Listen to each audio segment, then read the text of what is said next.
Innal hamdalillah nahmaduhu wa nasta'inuhu wa nastaghfiruhu wa nastahdiih wa na'udzu billahi min shururi anfusina wa min sayyiati a'malina.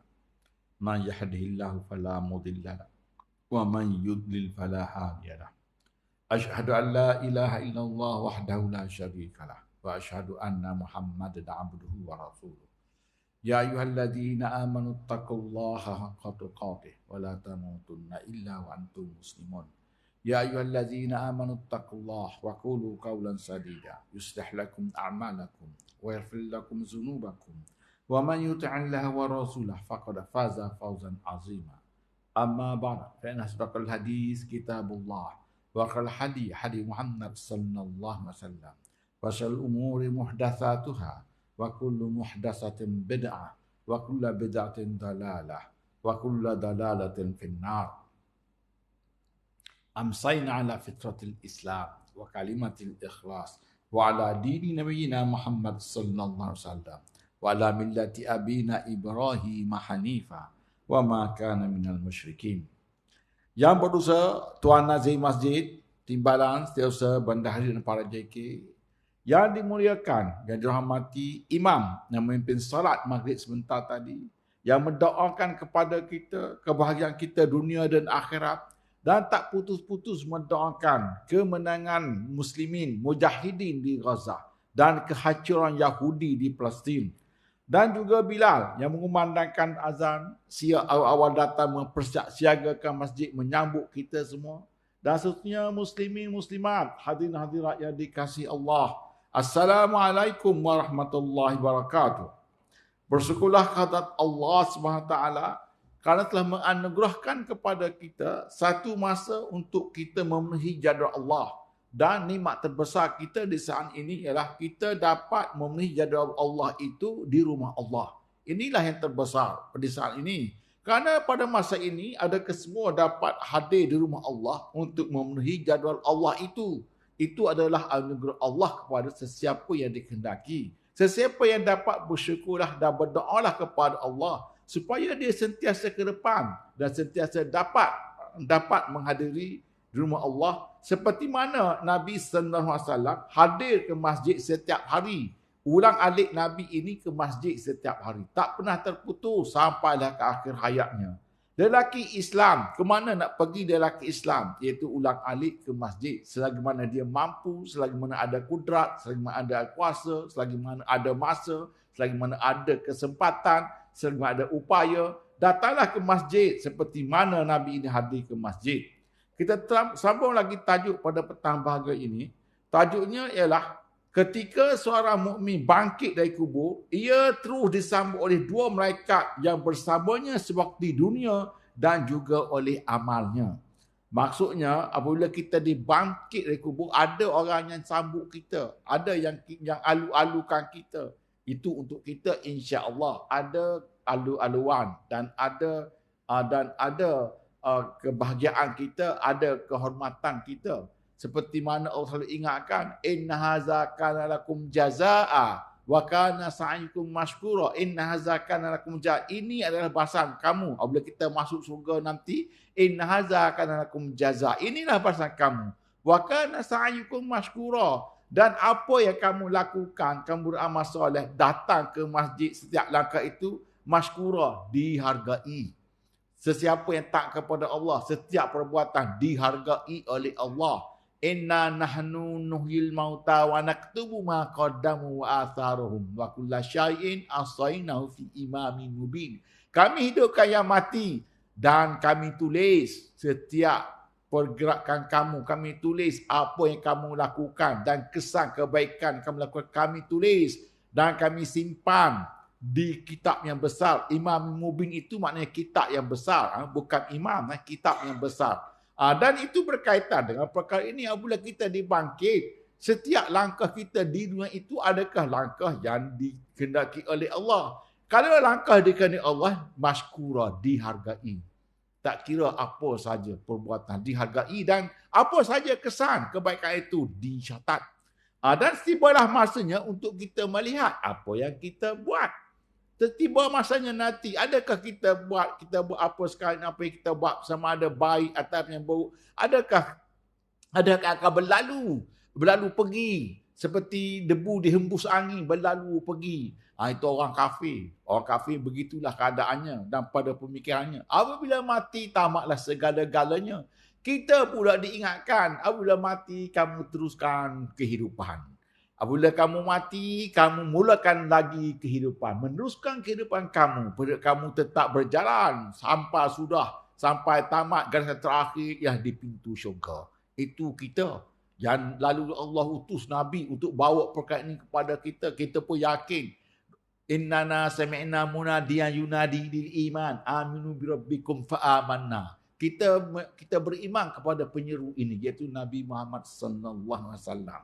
Kalau kita Nabi Muhammad, kalau kita benar. Bagi orang kafir yang tak mengakui, tamatlah segala-galanya. Itulah bezanya kita dengan orang kafir. Antara beriman dengan perkara gaib, antara beriman dengan dunia hanya semata-mata dunia ini. Kemana setakat itu sahaja. Jangan kalla lau ta'lamun. Summa kalla saufa ta'lamun. Summa kalla saufa ta'lamun. Jangan begitu. Kamu akan tahu nanti. Kamu benar. Kamu akan hadapi. Summa kalla saufa ta'lamun. Jangan begitu. Kamu akan lihat bahawa apabila kamu mati nanti, setiap apa yang kamu dilakukan dunia ini ditunjukkan kepada kamu. Jangan begitu. Itulah diingatkan Allah kepada kita. Kita pun beriman kepada Allah. Dan kita pun melakukan. Kita sedar upaya semampu kita melakukan apa yang diperintah oleh Allah. Kerana kita tahu perkara itu adalah kekal. Datang ke masjid. Apabila selalu datang masjid. Apabila kita pun berlalu tinggalkan masjid kerana kita pun tinggal dunia. Adakah langkah itu berakhir? Orang yang datang masjid, apa saja kebaikan, tak kiralah contohnya datang masjid. Langkah itu tetap kekal, tak akan hilang. Dan langkah itu berkembang. Berkembang kerana hari-harinya langkah itu dikira setiap hari. Walaupun dah wafat. Oleh kerana dia selalu datang masjid, ulang alik masjid. Langkah itu dikembangkan. Sehari berapa? Satu hari semasa hidupnya, satu hari 50 langkah. Apabila mati nanti, setiap hari 50 langkah dikembangkan. 50 langkah setiap hari dikembang. Sampai bila? Sampailah di saat ini. Sampai di saat ini. Kita lihat di sini. Sudah disentuh sebelumnya. Satu hadis daripada Jabir. Saat terjadi kiamat, malaikat pencatat amal kebajikan dan malaikat pencatat amal keburukan turun untuk melepaskan buku catatan amal yang dikalungkan di leher seorang hamba. Kemudian mereka bersamanya, yang satu sebagai pengiring, yang satu lagi sebagai saksi. Hadis ini hadis yang tak kuat. Hadis tak kuat ini maknanya hadis yang dhaif ataupun lemah. Walau bagaimanapun, perkara hadis ini walaupun tak kuat, tetapi perkara ini benar. Perkara ini benar nanti. Sebab disebut semua pada ini. Sebab itu dia katakan, sudah disebutkan sebelum pada ini. Apabila kita masuk kubur nanti, yang pertama kita lakukan ialah kita tulis amal kita. Datanglah satu malaikat. Kamu tulis. Nak tulis dengan apa? Lalu kamu carikan kain kapan kamu. Nak tulis dengan apa? Tulis dengan jari kamu. Mana dawanya kamu gunakan air liur kamu. Jadi tangan itu terus tercatat. Tangan itu adalah urusan Allah. Tangan itu tercatat. Bukan kita yang tulis. Tangan itu sendiri menggoreskan tulisan. Kalau dia orang yang jahat, apa yang dilakukan semuanya tercatat.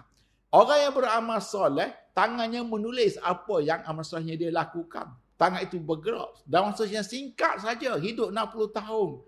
Secara kapan saja kita tulis amalan soleh kita itu tercatat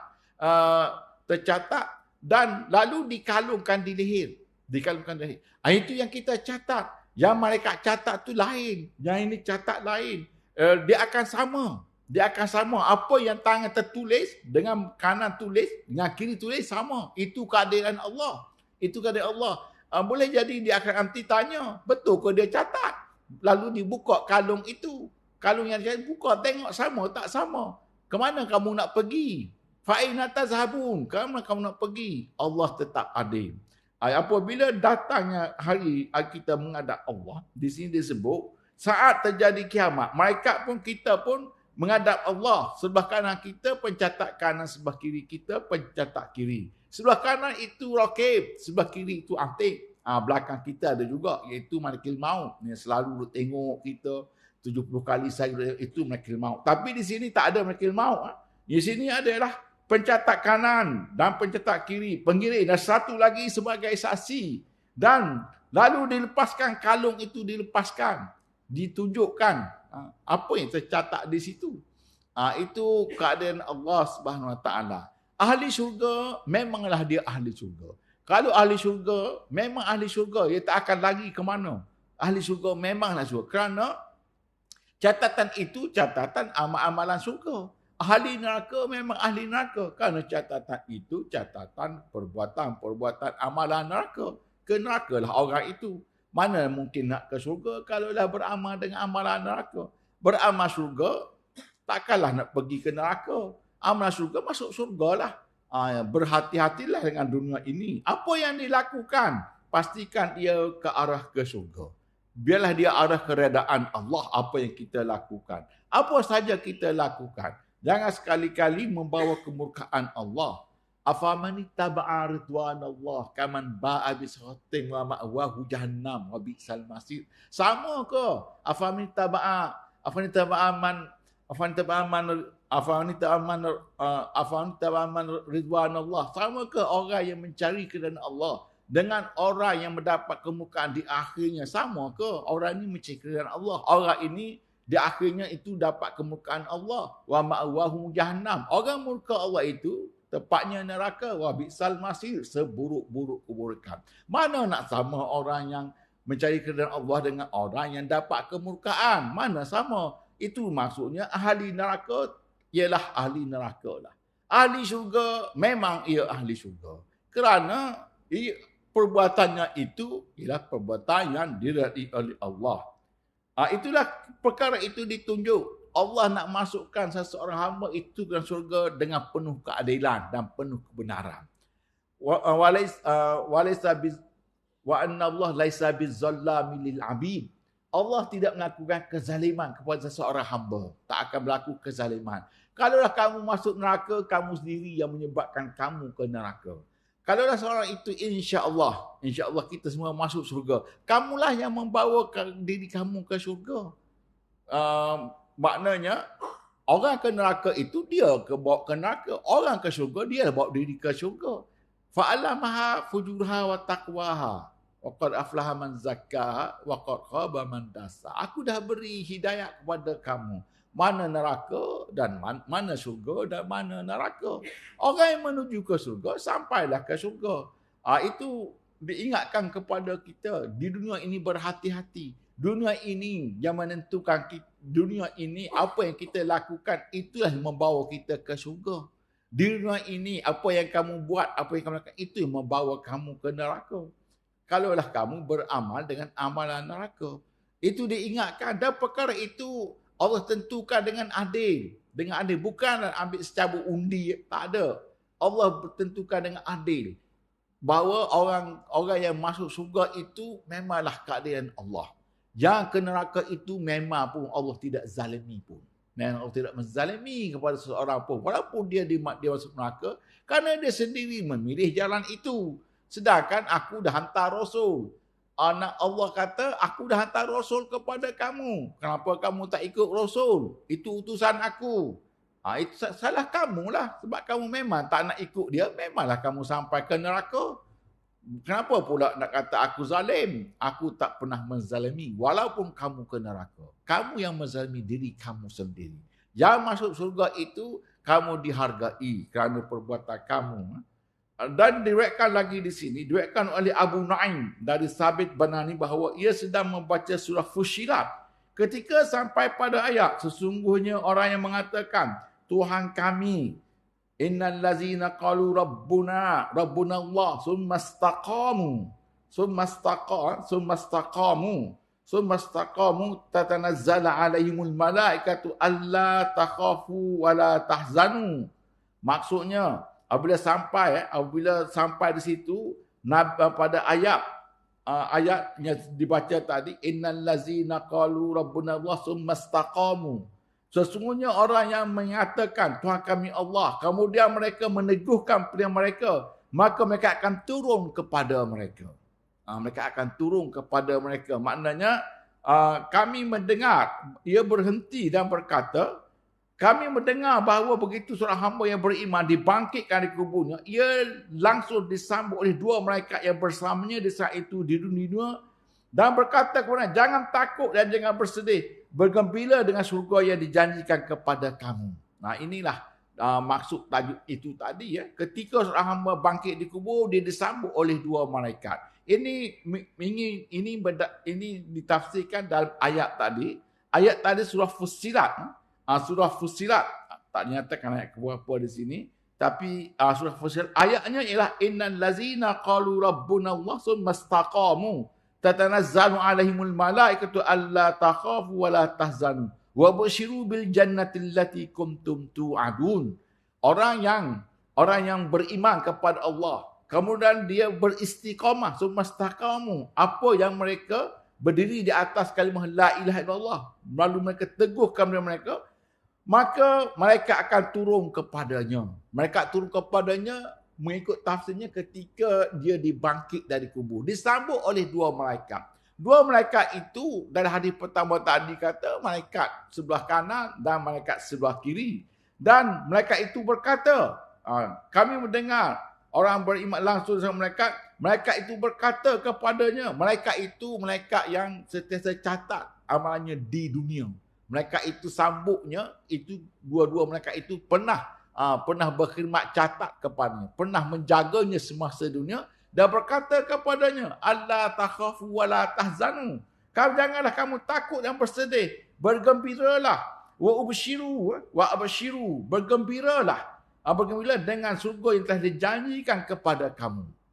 Inilah hari kebangkitan kita. Hari yang dijanjikan, hari bangkit. Kamu mati, apabila kamu hidup, kamu mati dan kamu dibangkitkan. Apabila kamu hidup, kamu mati dan kamu hidup dan dibangkitkan. Semasa kamu dibangkitkan, kamu disambut oleh dua malaikat. Malaikat itu malaikat yang pernah mencatat segala-galanya kebaikan kepada kamu. Kebaikan ataupun keburukan kamu, semuanya dicatatnya. Dia turun kepada kamu. Dan kalau kamu ahli syurga yang penuh beriman, seperti disebut innal lazina qalu rabbuna Allah. Orang yang beriman kepada Allah, sumastaqamu, dan dia teguh dalam pendiriannya. Semasa hidup di dunia ini bukan tak ada agama lain yang ajak. Kristian ajak kepada agama Kristian. Walan tarda ankal yahudu walan nasara hatta tattabi'a millatahum qul innal huda hudallah. Maknanya orang Yahudi Nasrani tak akan reda dengan kamu sehinggalah kamu masuk agama mereka. Semasa hidup ini bukan tak ada. Sumastaqamu. Dia kata la ilaha illallah. Sumastaqamu. Dan dia teguh berdiri. Pendiriannya di atas kalimah Allah. Itu maksudnya sumastaqamu. Kalau begitu, apabila kamu dibangkitkan, kamu dihargai. Kamu disambut dua malaikat. Dan malaikat itu berkata kepada kamu, jangan bersedih. Bergembira dengan surga yang dijanjikan. Itulah maksud ayat ini. Ya. Dan satunya, Allah pun menghilangkan ketakutannya dan memberinya kesenangan. Ketika pada hari kiamat, manusia sedang dilanda bencana besar, seorang hamba beriman justru sedang merasa senang terhadap apa yang diberikan kepada Allah, yang diberikan oleh Allah kepadanya dan terhadap balasan amal yang dilakukan sewaktu di dunia. Inilah maksudnya, ketika seorang hamba dibangkit, dia disambut oleh dua malaikat. Dua malaikat itu malaikat yang pernah mencatat amalannya. Dan perkara ini disebut dalam ayat Quran dan surah Fussilat yang dibaca tadi. Jadi malaikat itu pun menyeru kita, jangan takut, jangan bimbang. Kamu akan digembira. Inilah khabar gembira surga yang dijanjikan oleh Allah Subhanahu Wa Taala. Dan Nabi pun menyampaikan khabar gembira. Wa basyiril ladzina amanu wa amilus solihat anna lahum jannatin tajri min tahtihal anhar. Kullama ruziqu minha min samarati rizqan qalu hadzal ladzi ruziqna min qablu wa utubihi mutasyabiha lahum fiha azwajun mutahharah wa hum fiha khalidun. Maksudnya Allah perintahkan kepada Nabi sampaikan khabar gembira kepada orang yang beriman dan beramal soleh. Lalu Nabi sampaikan khabar gembira itu, iaitu apa? Orang beriman soleh ini masuk surga. Ada sungai yang mengalir di bawahnya. Itu. Dan apabila dibangkit, malaikat pula menyampaikan, bergembiralah kamu dengan surga yang dijanjikan. Kamu orang yang diredai oleh Allah SWT. Amr bin Qais, sambung lagi. Amr bin Qais al-Mala'i mengatakan, apabila seorang mukmin keluar dari kubur, ia disambut oleh amalnya dalam bentuk sosok yang sangat tampan dan berbau harum. Dan berkata kepadanya, apakah kamu mengenal aku? Ia menjawab, tidak. Tetapi aku yakin Allah lah yang membuat bentuk kamu yang sangat tampan dan baumu sungguh sangat harum. Amal itu berkata, demikian pula dengan kamu sewaktu di dunia. Aku ini adalah amalmu yang soleh. Sudah lama aku mengikutimu di dunia. Dan sekarang ikutlah kamu pada aku. Lalu dia membaca ayat 85 surah Maryam. Ingatlah hari ketika kami mengumpulkan orang bertakwa kepada orang yang maha pemurah sebagai putusan yang terhormat. Maksudnya, yauma nahsyurul muttaqin ila rahman wafda. Maksudnya ayat itu surah Maryam. Surah Maryam ayat apa? Ini disebut surah Maryam ayat yang ke-85. Dalam tajuk tadi ada disebut ketika kita bangkit di kubur, kita disambut oleh malaikat dan disambut juga oleh amal soleh kita. Dan satu kitab ulama kita ada sebut, iaitu Amr bin Qais al-Mala'i mengatakan, apabila kita bangkit dari kubur, kita disambut dua malaikat tadi dan juga kita disambut oleh amal soleh kita. Amal soleh kita ini bukan setakat dia hadir ketika kita hampir mati. Disebut yang babak yang lalu, apabila kita hampir mati, kita lihat orang menunggu kita. Kita melihat menunggu kita. Orang tu cantik dan senyum dan harum kepada kita. Tapi kita tak bertanya apa kepada dia. Itulah amalan soleh kita. Dan orang tu mati pun tersenyum. Itu amalan soleh. Orang yang suka melakukan keburukan, apabila hampir mati, dia lihat ada orang tunggu dia, teman dia. Orang tu buruk, sopan camping, bau busuk, bau tak enak. Sebenarnya itulah amalan buruk kamu. Tapi tidak sesiapa pun yang tahu. Apabila masuk kubur nanti, datang lagi orang ni, tapi kita berbicara. Kita bicara dengan, siapa kamu ni, cantik dan nak buat baik kepada aku, siapa kamu? Akulah amalan soleh kamu. Dan dia bercakap dengan kita, menemani kita dalam kubur. Apabila kita dibangkit nanti dari kubur, datang lagi. Kita tanya dia, siapa kamu ini?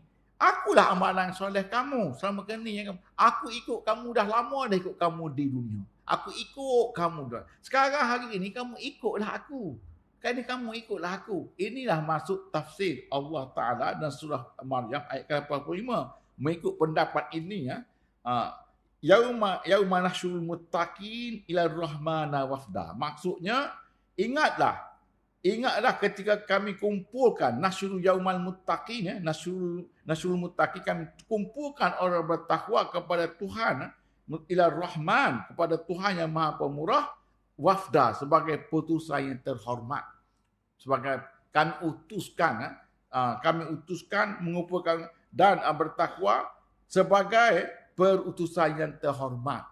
Jadi perutusan di situ maksudnya amal soleh kita yang menjelma seorang yang cantik menyambut kita apabila kita dibangkit. Ini ada yang mengatakan sedemikian. Kalau buku tafsir itu ada yang pendapat demikian. Sebenarnya banyak ayat itu terlalu banyak tafsirannya. Tapi ada yang mengatakan sedemikian. Supaya hidup kita ini taatlah kepada Allah. Jangan sekali-kali ikut syaitan. Alam ahad ilaikum ya bani Adam alla ta'budu syaitan. Innahu lakum aduwwum mubin. Jangan ikut syaitan. Syaitan itu musuh kamu yang nyata. Itu diingatkan. Ikut Nabi. Ikut kitab Allah. Pastikan perkara itu diredai oleh Allah. Kalau diharam, kalaulah dimurkai, jangan lakukan, jangan sekali-kali lakukan untuk itu adalah ketaatan kamu kepada Allah. Seperti tajuk khutbah pada hari ini, tajuknya puasa. Puasa itu menjadikan kita takwa kepada Allah. Disebut dalam khutbah itu tadi, ya. Supaya kerana puasa itu menjadikan kita ini bertakwa kepada Allah. Apabila kita bertakwa kepada Allah, kita akan melakukan perkara yang diredai oleh Allah. Itu sebagai putusan yang terhormat kepada kita. Ada ulama tafsirkan sebenarnya wafda itu ialah amalan soleh kamu yang menyerupai seorang yang cantik menyambut kebangkitan kamu. Memang betul lah, apabila kita dibangkit mengikut bawaan kita. Kalau kita ini orang yang beriman, beramal soleh, kita akan bangkit mengikut iman dan amal soleh kita. Allah pun berfirman, pada hari itu Allah hanya sebut secara umum muka putih dan muka hitam. Yauma tabyaddu wujuhum wa taswaddu wujuh. Fa'amal ladzina kafaru fa'amal ladzina aswaddat wujuh fa'amal ladzina aswaddat wujuhum akafartum ba'da imanikum fazuqul azab bima kuntum takfurun. Ingat pada hari muka putih dan muka hitam. Fa'amal ladzina aswaddat wujuhum akafartum. Muka hitam itu orang kafir. Fazuqul azab, rasalah azab. Wa amal ladzina abjaddat wujuhum fa fi rahmatillah. Orang yang muka putih itu orang yang mendapat rahmat Allah. Rahmat Allah itu kerana dia melakukan keredaan Allah.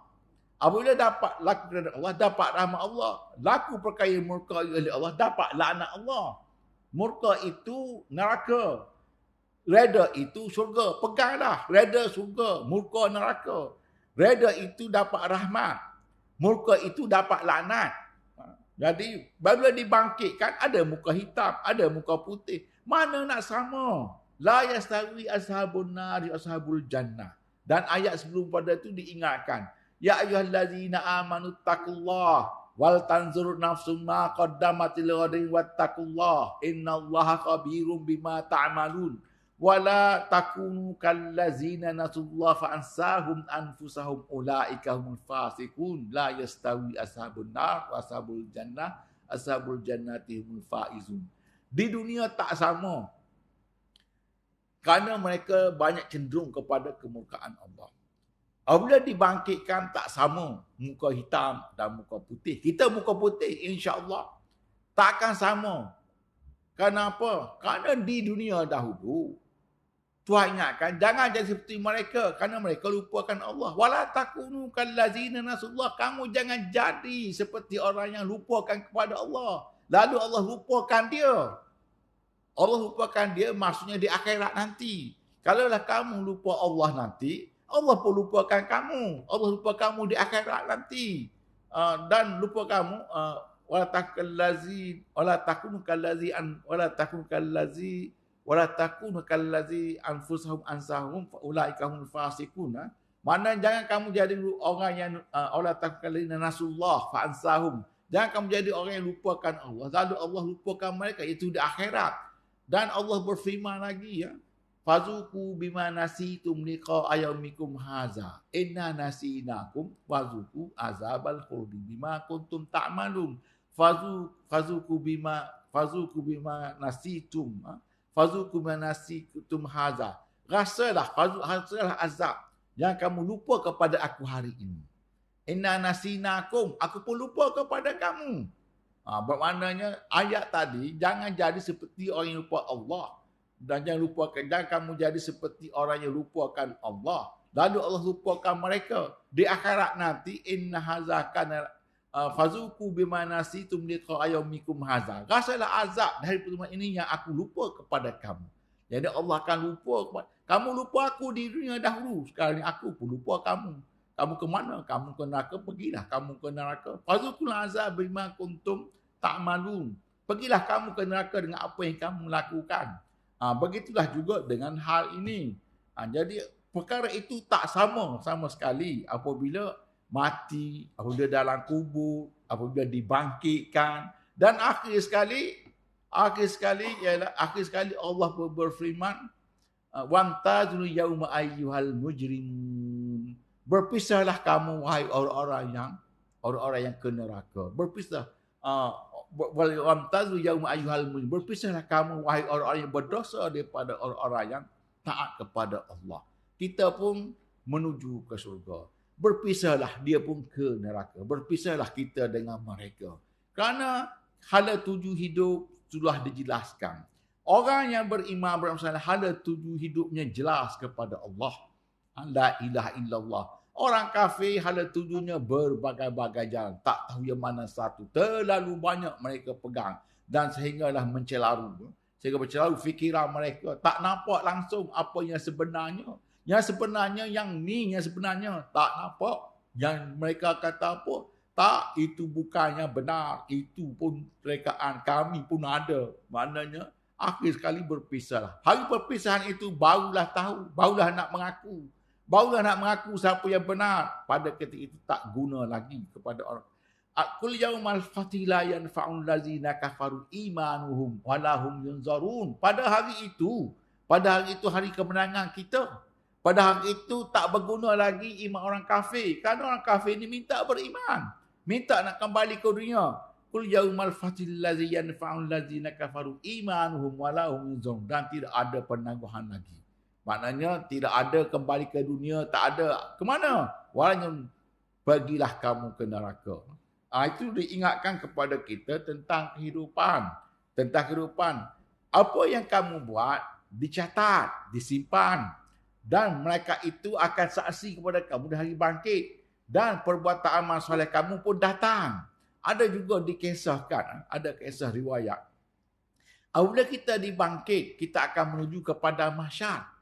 Tiba-tiba semasa nak turun mahsyar, ada binatang menjemput kita naik. Ada mengatakan, binatang itu ialah amal soleh kita. Jadi amal soleh kita bukan setakat menjelma seorang lelaki yang cantik. Bahkan ada menjelma seperti binatang yang cantik. Jemput kita naik.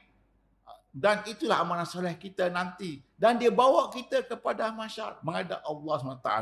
Ada tercatat dalam buku. Dan perkara itu terserahlah kepada Allah. Allah akan menganugerahkan kepada siapa sahaja yang dia kehendaki. Walau apa-apa pun, pada hakikat, pada dasarnya, berbeza sama sekali. Orang yang taat kepada Allah ada hidayat, ada kemudahannya nanti di akhirat. Dan dia tidak menjadi huru-hara seperti orang kafir. Dan dia ada bimbingan. Sebab mereka ini taat kepada Allah. Dan Allah menghargai ketaatan itu. Allah hargai ketika hari susah siapa yang boleh tolong. Allah akan tolong, memberi panduan kepada kita. Sedang orang kafir, dia disambut oleh apa? Orang kafir disambut oleh amal buruknya. Yang menjelma yang sangat huduh, jelek, berbau sangat busuk dan bertanya, apakah kamu kenal aku? Ia menjawab, tidak. Tetapi aku yakin Allah membuat bentukmu begitu jelek dan berbau busuk. Amal itu berkata, begitu pula dengan suatu kamu di dunia, aku amal buruk kamu. Sudah lama aku ikut kamu di dunia. Dan sekarang ikutlah kamu pada aku. Lalu dia membaca ayat Al-An'am 31. Wahum yahmiluna uzarhum ala zuhurihim. Sambil mereka memikul dosa-dosa di atas belakangnya. Ingatlah amat buruk apa yang pikul itu. Yang mereka pikul itu. Bermaknanya mereka pikul orang yang busuk itu. Maksudnya mereka pikul orang-orang yang buruk itu ke neraka bersama amalan itu. Itulah maksudnya tafsiran ini. Menurut Al-Qadi Al-Baq, Ibn Abbas, hadis tadi, hadis yang tak kuat. Tetapi, apa yang akan berlaku, ada di hadis-hadis yang sahih lain. Ada hadis sahih yang lain. Seperti sama. Sebab orang yang beramal soleh ini, sentiasa dihargai. Dan terserah kepada Allah perhargaan itu. Ataupun orang yang beramal soleh ini, disambut. Dan dia dimuliakan di hari kebangkitan. Jadi sebab itulah disebut perkara ini. Bagaimana kemuliaan orang yang beramal soleh ini dibangkit. Adalah kemuliaannya. Disebutlah malaikat. Ada amal soleh menjelma. Itu insya-Allah. InsyaAllah kita semua ini. Semuanya akan berlalu dengan baik. Sampailah kita jejak kaki di syurga nanti. InsyaAllah. Jangan takut, wala khaufun alaihim wala hum yahzanun. Jangan bimbang, jangan takut, jangan berduka cita. Teruskanlah dengan amalan soleh kamu dan beristiqamah di atas la ilaha illallah, insya-Allah semuanya akan selamat. Jadi setakat itu dapat saya sampaikan, dan saya ucapkan, di kesempatan saya ucapkan selamat menyambut puasa, selamat beribadat dalam puasa. Beribadatlah seperti mana yang disebut dalam khutbah tadi. Bila lagi nak berpuasa seperti Nabi Muhammad sallallahu alaihi wasallam berpuasa. Dalam khutbah ini disebut bagaimana Nabi bagaimana Nabi ini berpuasa, disebut dengan satu persatu tadi ya. Bagaimana Nabi ini berpuasa. Berpuasalah dengan seperti Nabi Muhammad sallallahu alaihi wasallam berpuasa. Bila lagi nak rasakan nikmat itu, inilah masanya. Dan kita tangguh sesi ini sebagai kafar dalam surah Wal-Asr. Subhanakallahumma bihamdik, asyhadu an la ilaha illa anta, astaghfiruka wa atubu ilaik. Bismillahirrahmanirrahim. Wal-Asr innal insana lafi khusr illa alladziina aamanu wa tawassaw bil haqq wa tawassaw bis sabr. Sekian, assalamualaikum warahmatullahi wabarakatuh.